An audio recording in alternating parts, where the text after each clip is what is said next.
Magandang umaga sa inyong lahat, mga kalakbay sa daan ng katotohanan. Ano po, kamusta po kayo? Sana kayo po ay maligaya sa araw na ito. Alam po ba ninyo, siguro kayo, yung iba ay nakapanood sa YouTube ng debate, no? Debate sa pagitan ng Baptist at ng Seventh-day Adventist. At ako'y nanood din at nakakatuwa ang mga argumento na aking napakinggan. At ang aking obserbasyon, yung isang panig ay kung parang tama kung titinan mo yung kanyang dinadalang doktrina, pero kapag pag-aaralan mo ng malalim, base pala yon sa kakulangan ng pag-aaral ng Biblia. Ano po kaya ganyan? Kasi po, nabanggit po, yun pong nakalagay dito sa Mateo, 22, parang nakikita ko, ito yung kanilang sinasabi na utos na sa bagong tipan. At maliban sa utos na ito ay wala nang ibang utos pa. No? Dalawa na lang. Dito po. 22, 34 at 35. Atin pong pag-aralan ng mabuti. Yan. Ang sabi ganito, basahin ko po. Ngunit nang marinig ng mga Pariseo na napatahimik ni Jesus ang Saduceo, ay nagtipon sila. Ito pong setting. Nakakaroon po ng pagtatanungan, habang si Kristo ay nangangaral, nagkakaroon po ng pagtatanungan, At sa mga audience ay nandun po yung dalawang grupo, maraming grupo po yan, at nandun yung dalawang grupo, Saduceo at Pariseo, At nang nagtanong itong Saduceo, sapagkat sa kanila ay walang pagkabuhay na maghuli, ay napatahimik ng ating Panginoon Hesus. Hindi na nakapag-follow up, wala na siyang lang masabi, sapagkat ibig sabihin,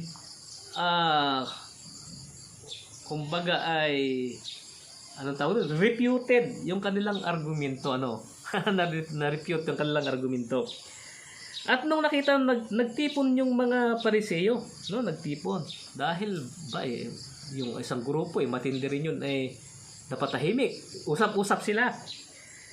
At isa sa kanila, doon sa Pariseo po, na tagapagtanggol ng kautusan ay nagtanong sa kanya upang siya subukin. Sapagkat napatahimik yung Saduceo, yung isang tagapagtanggol ng kautusan sa Pariseo ay tumayo upang subukin ang ating Panginoon Hesus. At ito ang kanyang tanong. Guro, alin ba ang dakilang utos sa kautusan? Hindi naman ito binasa talaga doon sa debate, pero ito yung isa sa laman kaya akin pong pinag-aaralan po natin ito. Doon daw sa kautusan, yung ibig sabihin ay yung Tura, yung 5 aklat ni Moises. Kasi maraming utos doon, hundreds of laws ang nandun. Doon sa Tura, alin daw yung dakilang utos doon? Kaya ang pinag-uusapan dito ay doon sa 5 aklat ni Moises. Alin daw yung pinakamatinding utos doon, pinakadakilang utos? At ang ating Panginoon Hesus ay sumagot at sinabi sa kanya, ibigin mo ang Panginoon mong Diyos ng buong puso mo at ng buong kaluluwa mo at ng buong pag-iisip mo. Ito ang dakila at unang utos. Ang dakila sa lahat na utos, ay ito daw, ibigin mo ang Panginoon mong Diyos ng buong puso mo, ng buong kaluluwa mo, ng buong pag-iisip mo. Yan ang pinakang unang utos. Hindi sinabi ni Kristong ito na ang utos sa bagong tipan. Ang sabi ni Kristo, ito yung pinakadakila doon sa Torah. Ayun po ang sinabi natin Panginoon Hesus. Ay ngayon, anong sinabi ito natin Panginoon Hesus, ang interpretasyon naman ng ibang relihiyon, ito na ang kautusan sa bagong tipan. Ay hindi po ganyan. Ito daw po yung dakila doon sa Torah. At ang pangalawa ay katulad nito. Ibigin mo ang kapwa gaya na yung sarili. Yan. Ang pangalawa, dalawa lang utos ang binanggit natin Panginoon Hesus. Ang pangalawa daw ay ibigin ang kapwa gaya na yung sarili. Sa dalawang utos na ito ay nakasalig ang buong kautusan at mga propeta. Yung dalawang utos daw na ito, yun daw ang pundasyon. Yun ang pundasyon ng kautusan at propeta. Yung pundasyon ng Torah at ng aklat ng mga propeta. Yung dalawang utos na yon. Hindi sinabi ni Kristong ito na ang utos natin sa bagong tipan. Ibigin ang Diyos at ibigin ang kapwa kaya na yung sarili. Hindi po ganyan ang sinabi ng ating Panginoon Hesus. Ang kanyang sinabi, sa lahat ng utos doon sa Torah, At sa lahat ng tinuturo ng mga propeta, ano po, ang pundasyon ay ang dalawang utos na ito. Ang tinuturo ng ating Panginoon Hesus, pundasyon po ng lahat ng katotohanan ng dalawang utos na ito. Ibigin ang kapwa gaya na yung sarili. Sapagkat yun pong kautusan na yon na isinulat sa ni Moises.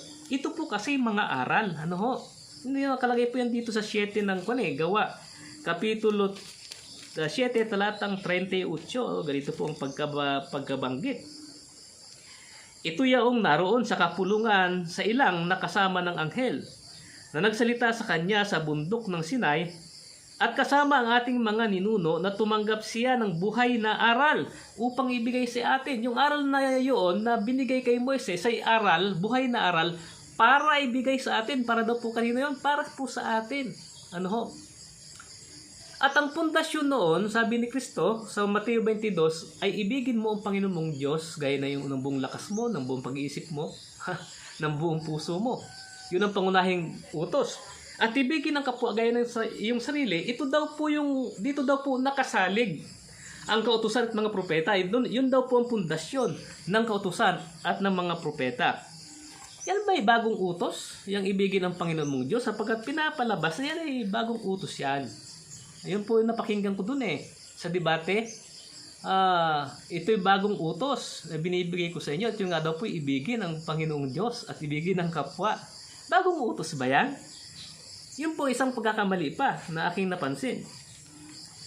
Dito sa Levitico 19, talatang 18, nakalagay na po yung isang utos na binanggit ng ating Panginoon Hesus. At sa Deuteronomio 6, talatang 5, nakalagay yung isa pa. 19:18, unahin natin na itong 19:18. Huwag kang maghihiganti o magtatanim ng galit laban sa anak ng iyong bayan, kundi iibigin mo ang iyong kapwa na gaya ng iyong sarili. Ako ang Panginoon. Yung sinabi ni Kristo na pundasyon ng Torah at ng propeta ay matandang utos na po yun. Nakalagay dito sa Levitico 19, talatang 18. Ayan po. Hindi po yun bagong utos. Ano ho? Yun po kasi yung pinapalabas bagong utos daw po yun. Ano ho? Napakamali pong paniniwala nun. Ibig sabihin, kulang po yun sa pagsasaliksik ng Biblia. Na kanilang hindi nila napansin na yan pala ay lumang utos na. nasa aklat po ng lumang tipan po yan. Kaya ako po yung natatawa dun sa debate. Ano po? At yung pangalawa, nakalagay po dito, yung sinabi ng ating Panginoong Kristo na pangunahing utos, nakatala naman po yun, dito po sa Deuteronomio 6, talatang 5. Ganito po, tingnan po natin, 6, talatang 5. At ibigin mo ang Panginoon mong Diyos ng iyong buong puso, ng iyong buong kaluluwa, at ng iyong buong lakas. Yun po yung binanggit natin po na Jesus na pangunahing utos, na nakatala po sa Deuteronomio sa talatang 5, lumang utos na po yun, hindi po yun bago. Ano ho? At habang umiiral itong utos na ito, yung nakalagay sa Deuteronomio sa 5 at Levitico 19:18, ay umiiral naman yung 10 utos. Ano po? Umiiral pa yung ibang mga kautusan. At habang ginagawa mo yung mga kautusan na yan, 10 utos, kautusan tungkol sa pagkain, yung kanilang civil law, yung kanilang penal code, ano po, at iba't iba pang mga utos na kanilang sinusunod, ang pundasyon po nun ay yung dalawang utos na nakatala na yon. Ibigin mo ang iyong kapwa at ibigin ang Panginoon Diyos. Yun po ang pundasyon. Ano ho? Hindi po sinasabi ni Kristong wala na. Hindi sabi ni Kristo ito sapagkat ito yung pundasyon ng propeta at kautusan, ito na lang ang utos sa bagong tipan. Wala pong sinabing gano'n ang ating Panginoon Kristo. Ano po? Kasi, yung paniniwalang usas ay kinakailangan tanggalin po yung utos. Ano po?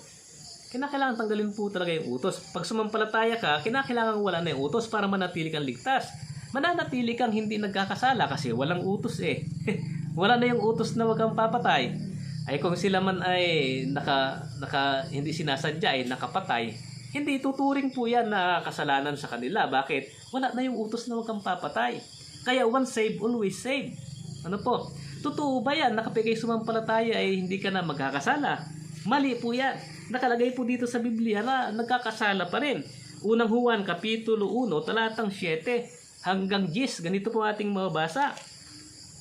Ngunit kung kayo'y lumalakad sa liwanag, ang tinutukoy po dito yung mga anak na ng Diyos na nasa liwanag na at lumalakad na talaga sa katotohanan. Ibig sabihin ay anak ng Panginoon. Na tulad niya na nasa liwanag ay may pakikisama tayo sa isa't isa. Nagkakaroon ng magandang samahan sa isa't isa bilang mga anak ng Diyos. Tayo sa isa't isa. At ang dugo ni Jesus na kanyang anak ay lumilinis sa atin sa lahat ng kasalanan. Ay kinakailangan pa rin palang linisin kahit lumalakad na sa liwanag. At ang dugo ng ating Panginoon Kristo ang lumilinis sa mga kasalanan. Yan. Kung sinasabi natin tayo walang kasalanan, yung tayo po ay nasa liwanag na po, mananampalataya na po ito. Pag sinasabing walang kasalanan, hindi nagkakasala, ay mali po yan. Dinadaya natin ang ating sarili at ang katotohanan ay wala sa atin. Pag sinasabi natin lang anak ng Diyos ay hindi nagkakasala, hindi na yan nagkakasala, sapagkat siya'y ligtas na, ay dinadaya natin ang ating sarili. Masama po yan. Kaya sabi dito ng Apostol Juan, kung ipapahayag natin ang ating mga kasalanan, siya ay tapat at banal na magpapatawad sa ating mga kasalanan at ay lilinisin sa lahat ng kalikuan. Ay dahil nagkakasala pa rin kahit anak ng Diyos, kinakailangang humingi ng tawad para mapatawad at linisin sa lahat ng kasalanan. Kung sinasabi natin tayo ay hindi nagkakasala, pag sinabing hindi nagkakasala, ano po sabi dito? Ginagawa natin siyang sinungaling. Pag sinabi natin tayo hindi nagkasala, ginagawa nating sinungaling ang Panginoon Diyos. Dito po kasi sa Bibliang ito ay nagkasala, past tense. Ginagawa nating sinungaling, ang kanyang salita ay wala sa atin. Yan po. Kahit nasa liwanag na ay nagkasala pa rin, nagkakasala, nililinis pa rin, ng ating Panginoon Kristo. Kaya nga si Pablo ay anong sabi niya? Siya ay apostol, anong sabi po niya? Sa Kapitulo 7 ng Roma. Yun daw, gusto niyang mabuti, hindi po niya nagagawa. At yung masama na ayaw niyang gawin, yun ang nagagawa niya. Bakit po? Dahil po daw sa makasalanang likas na nasa kanya, dito po, 7. Ang sabi ganito,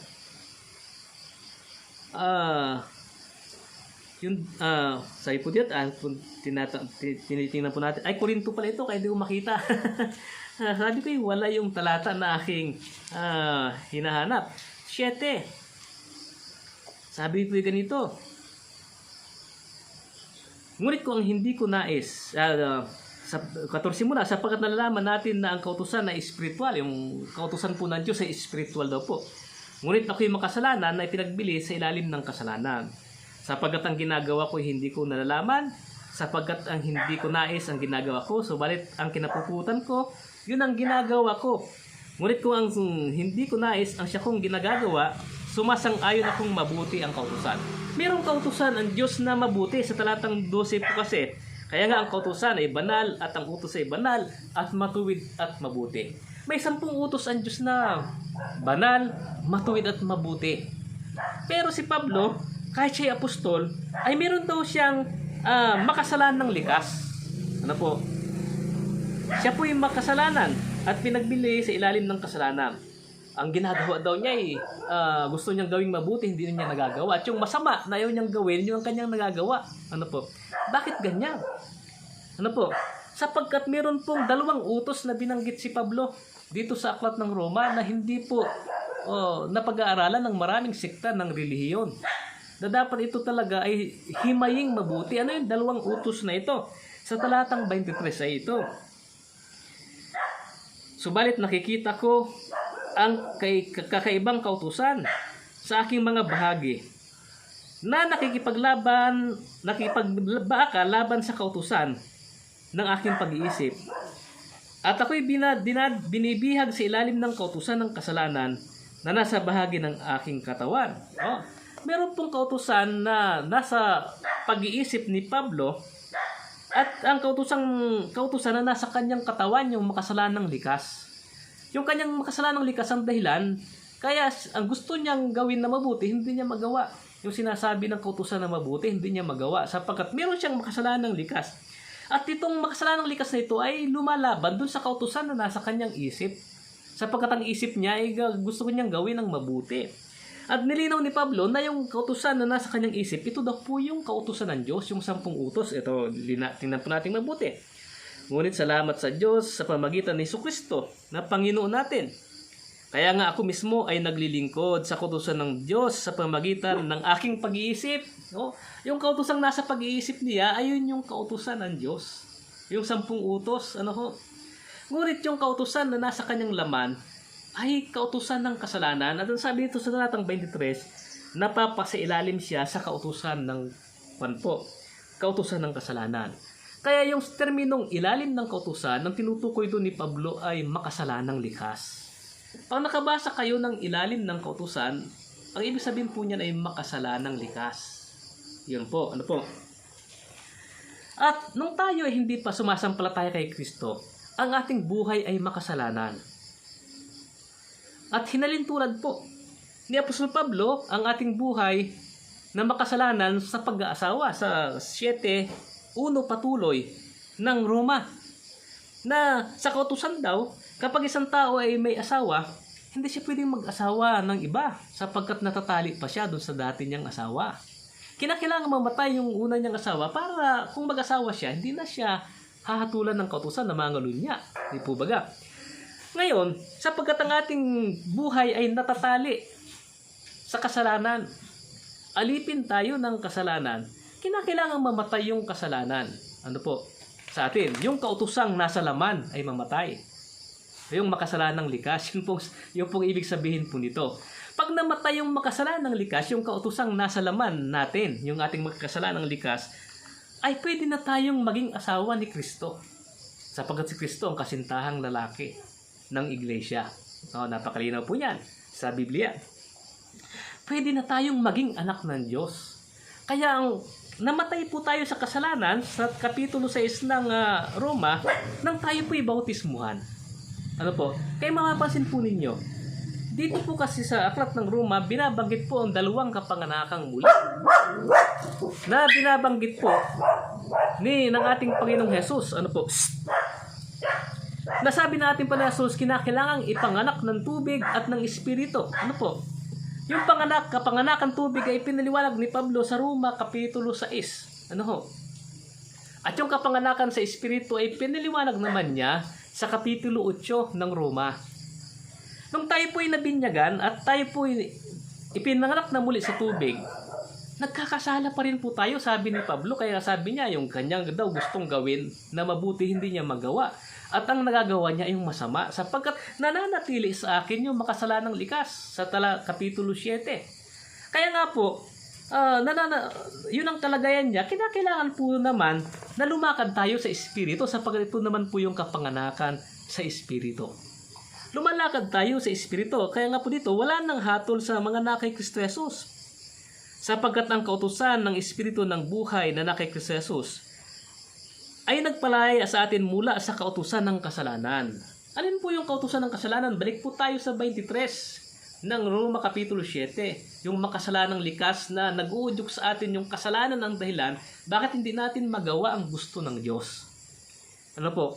Yung makasalanang likas. At itong Espiritu na ito ay pinalaya tayo po doon sa makasalanang likas. Yung patnubay ng banal na Espiritu. Sapagkat hindi magawa ng kautusan.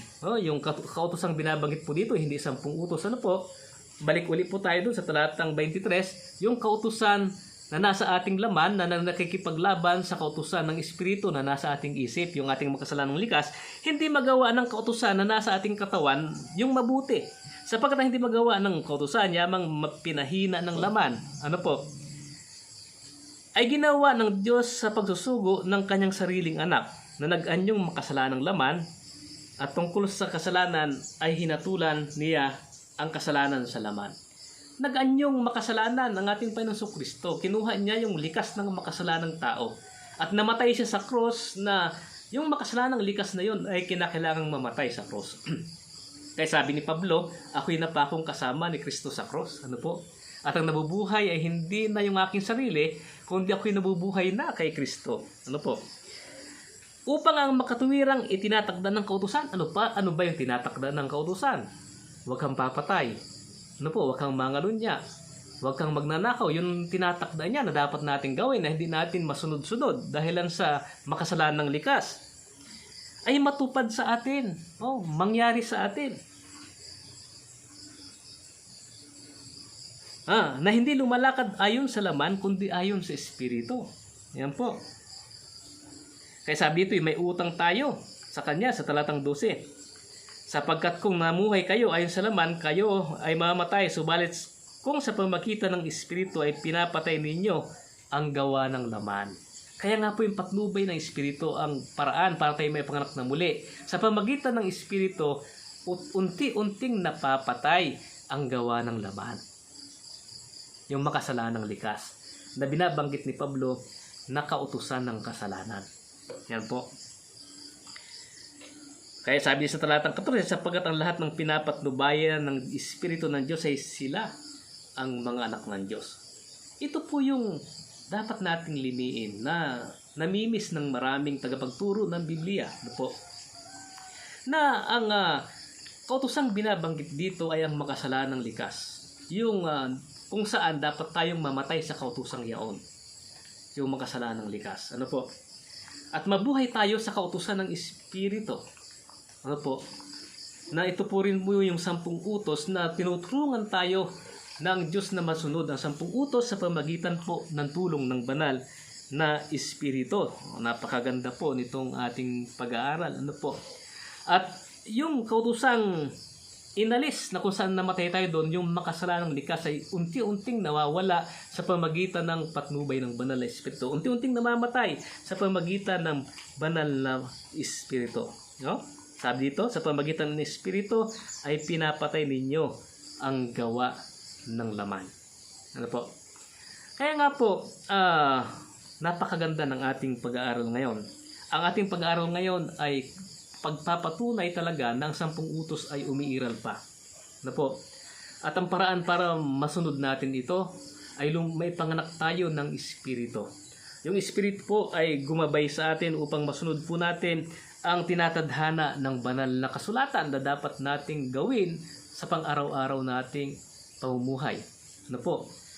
Kung wala ng 10 utos ay bakit pa sinabi ng Biblia na hindi maliligtas ang pumapatay ng tao at nangangalunya?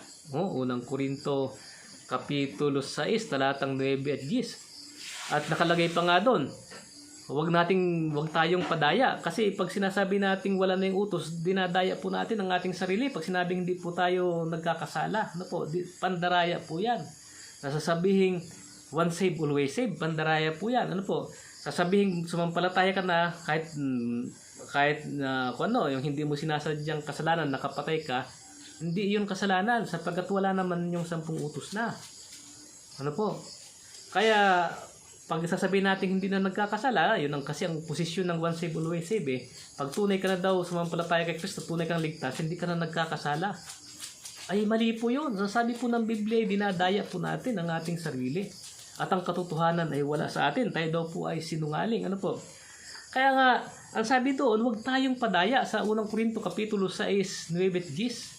Sapagkat ang masamang tao ay hindi magmamana ng karyan ng langit. At nakalagay doon, basahin ko na nga para malinaw sa inyo. Ano po? Unang Korinto 6, 9 at 10. Ganito po ang ating mabasa. Para ba? Hindi ba nyo nalalaman na ang mga masamang tao ay hindi magmamana ng karyan ng Diyos? Sino-sino ba yung masamang tao? Huwag kayong padaya. Huwag tayong padadaya. Baka tayo yung maging masamang tao. Ano ba ang ginagawa ng masamang tao?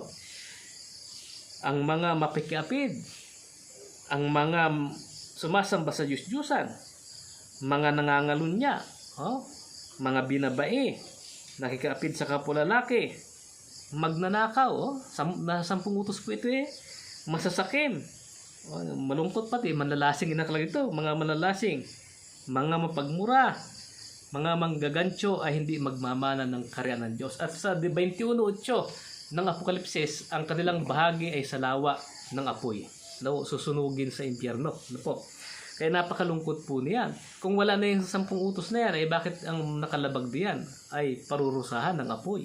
Ano po? Oh, kaya ang natutuwa ako dun sa mga sagot, kung susundin pa ba yung utos na magpapatay, ay hindi daw susundin at hindi rin lalabagin. Wala na daw yung utos na yon. Ang utos na lamang ay ibigin ng kapwa. Pag iniibig daw yung kapwa, ay hindi ka papatay, di nandun din nga yung wag kang papatay. Sapagkat yun ang pundasyon, sabi ni Kristo, ng lahat ng kautusan at mga propeta. Ang pundasyon ay ibigin ang Diyos at ibigin ang kapwa-tao. Mga ginigiliw ng mga kapatid, sana po ay nagkaroon ng magandang kaisipan tayo sa pag-aaral natin ito ng salita ng ating Panginoon Diyos. At natutunan natin yung palang binabanggit na kautusan doon na kailangang mamatay tayo sa kautusan, yung pala ay kautusan ng kasalanan na nasa ating sangkap, nasa ating laman, ano po? O nasa ating genes, ano? O, kung lahi mo yung magnanakaw, ano? Ay manganganak ka rin ng magnanakaw, sapagkat nasa genes, ano? Nasa ating katawan. Ano? O lahi ng may kanser, may papanganak din na may kanser yung iba, ano po? Sapagkat nasa genes po, nasa laman yung kasalanan. Meron po tayong makasalanang likas. Kahit gumawa po tayo ng mabuti, may pagkakataon na nangingibabaw ang makasalanang likas. At yun nga po, pinaliwanag ni Pablo, ang dalawang kapanganakan sa tubig at kapanganakan sa Espiritu, para tayo po ay maging tunay na anak ng ating Panginoon Diyos. At sana po ay naging maganda itong pag-aaral natin, at kung kayo ay mayroong hindi naunawaan, pwede po kayong mag-comment sa ibaba para po ating talakayin ito sa susunod na video. Magkaroon tayo ng panibagong talakayan para po maliwanagan po natin ang mga gumugulo at agam-agam sa ating kaisipan. Maraming salamat po sa patuloy ninyong panunood ng mga video ng Ang Daan ng Katotohanan. Kayo po sana ay pagpalain ng ating Panginoon Diyos.